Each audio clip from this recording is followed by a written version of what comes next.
तकनीकी कारणों से हम लोग का जो पीछे का जो 2-3 सवाल है वो ढंग से उसकी पढ़ाई नहीं हो पाई। और आज हम एक्सरसाइज 1.1 का चौथा सवाल से हम करा रहे हैं। आप इसको ढंग से समझिए। हमारा सवाल है कि समस्त पूर्णांकों के लिए जेड के में आर एक संबंध है। समस्त पूर्णांक किसे कहते हैं? पूर्णांकों का मतलब समझिए। पूर्णांक सभी ऋणात्मक, धनात्मक और जीरो को लेकर के सभी संख्याएं पूर्णांक कहलाती हैं। उसमें एक संबंध है आर। आर हमारा संबंध दिया है कि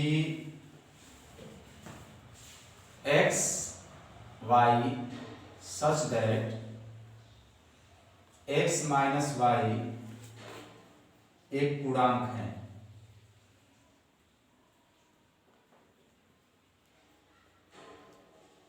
ये हमारा संबंध है।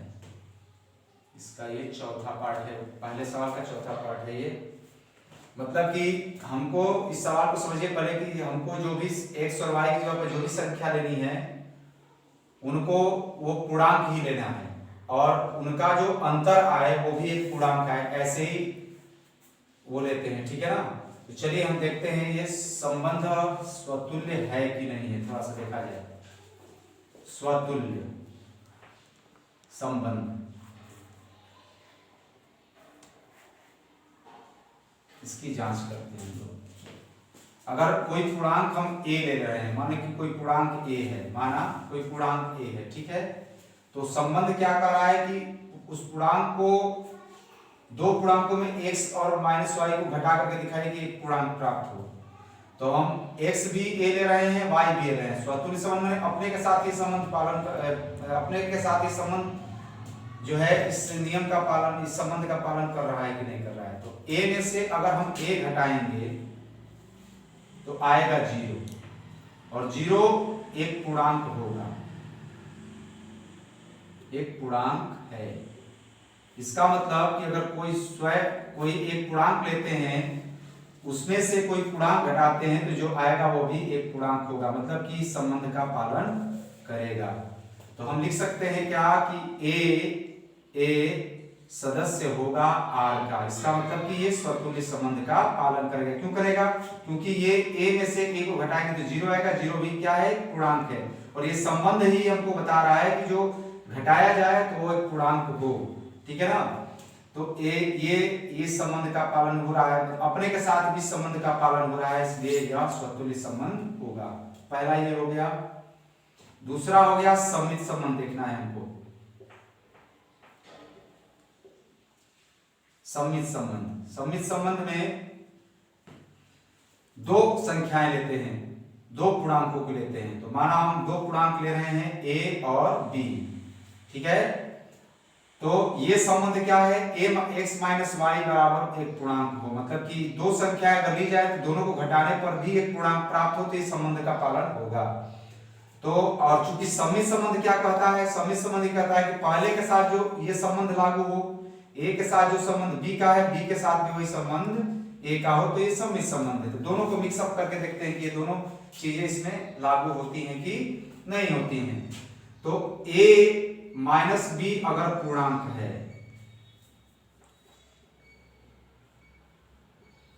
तो b माइनस a भी एक पूर्णांक होगा।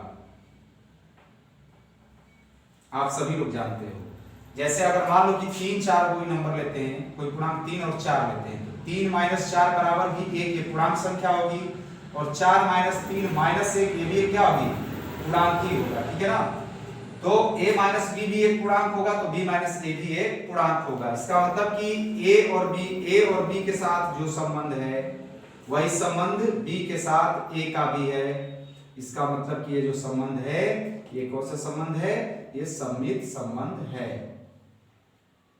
संबंध है। ये हो गया आपका। तीसरा हम संबंध लेते हैं स्वतुल्य का, संक्रामक का। संक्रामक तीसरा संबंध है संक्रामक का। संक्रामक का संक्रामक संबंध 3 संख्याओं पर इस संबंध को हम देखते हैं। 3 संख्याओं पर ये संबंध देखा जाता है।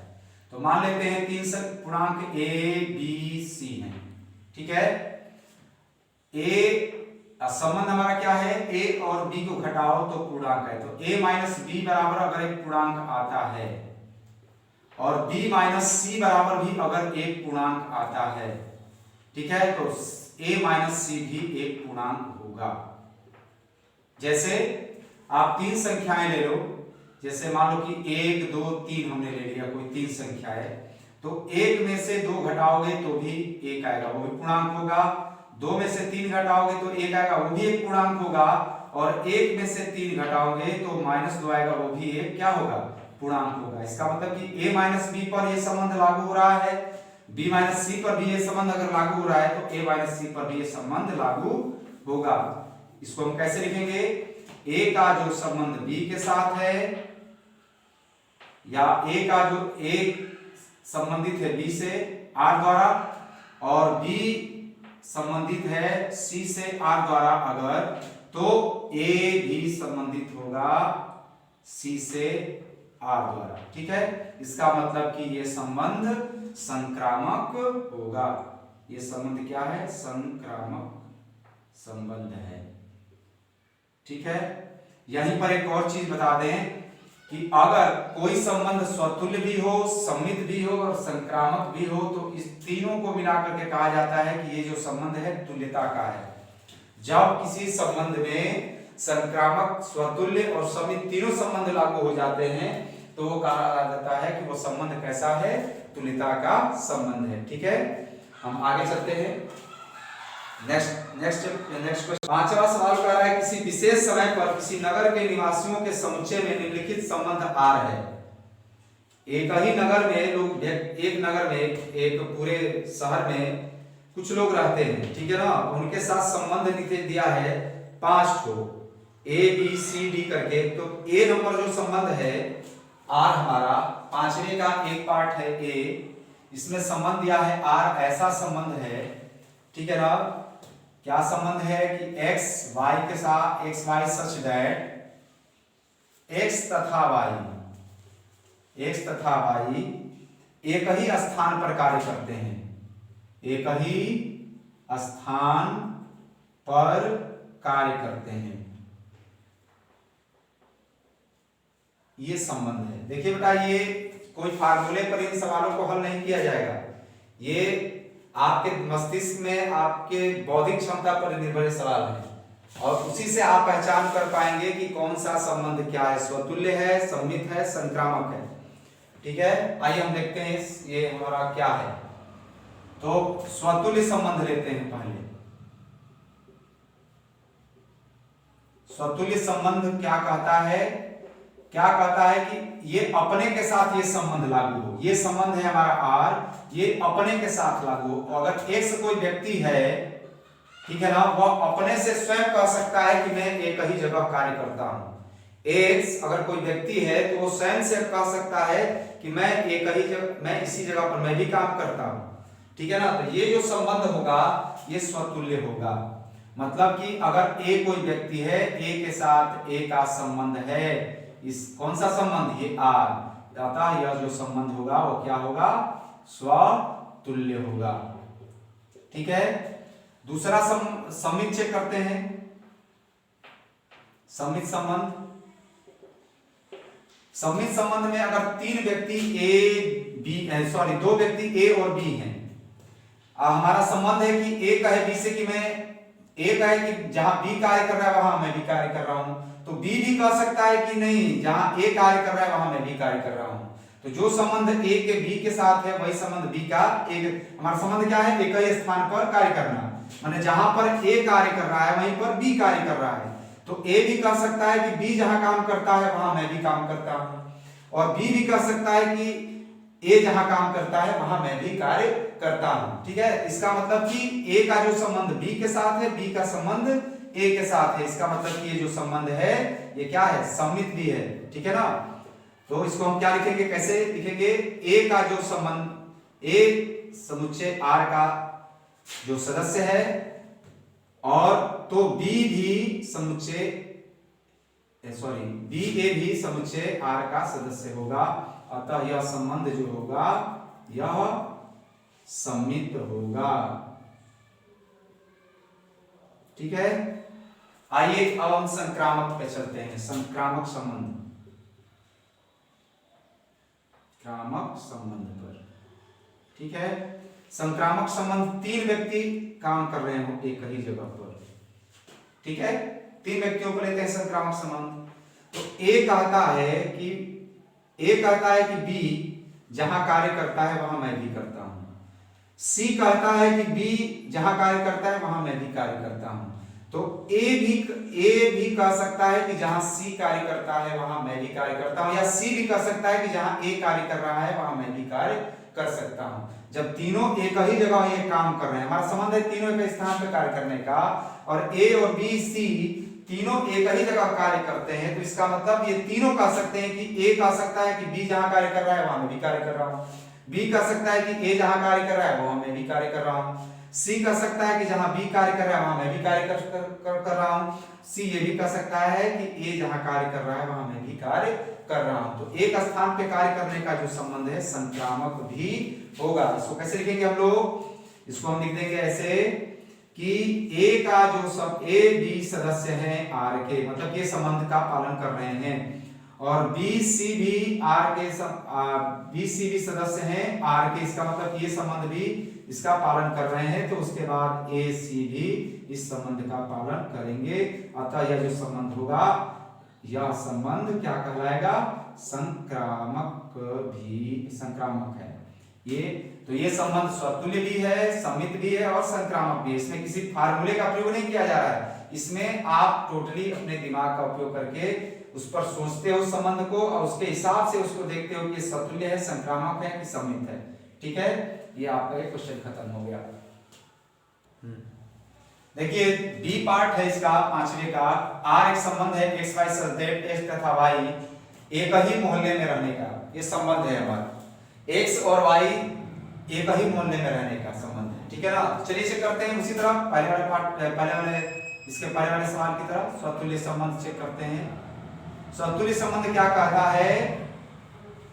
स्वतुल्य संबंध एक्स अगर कोई व्यक्ति है और एक किसी मोहल्ले में रहता है तो कहता है कि भाई एक्स कह सकता है कि मैं उसी मोहल्ले में, एक्स से कह सकता है कि हम एक ही मोहल्ले में रहते हैं। इसका मतलब कि एक्स का एक्स के साथ जो ये संबंध है आर है, इसका मतलब ये संबंध स्वतुल्य है।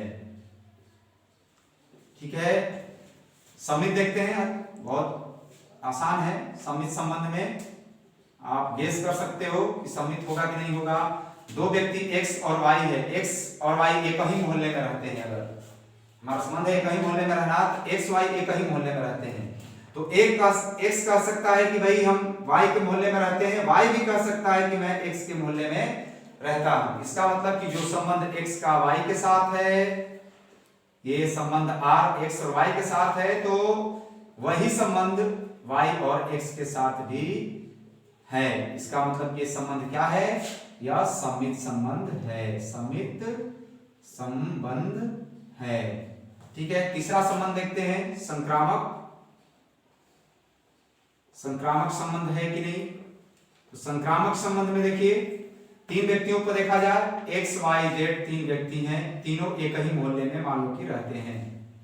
ठीक है ना, तो एक्स कह सकता है वाई कह सकता है कि हम एक्स के मोहल्ले में रहते हैं, जेड कह सकता है कि मैं वाई के मोहल्ले में रहता हूं, तो एक्स भी कह सकता है या जेड भी कह सकता है कि मैं एक्स के मोहल्ले में भी रहता हूं। ठीक है, जैसे देखिए एक्स और वाई और जेड तीनों एक ही मोहल्ले में रहते हैं, तो वाई कह सकता है कि मैं एक्स के मोहल्ले में रहता हूं, जेड कह रहा है कि मैं वाई के मोहल्ले में रहता हूं, तो जेड भी कह सकता है कि नहीं मैं एक्स के भी मोहल्ले में रहता हूं। तो जो संबंध एक्स का वाई के साथ बन रहा है, एक्स का वाई के साथ ये जो संबंध है, वही संबंध y का z के साथ भी है, और वही संबंध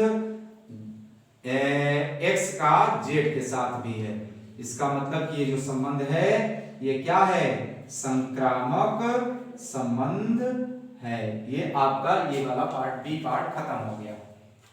ऐसा है बच्चों, आप लोग सी नंबर जो सवाल है आप लोग अपने से करेंगे इसमें का, और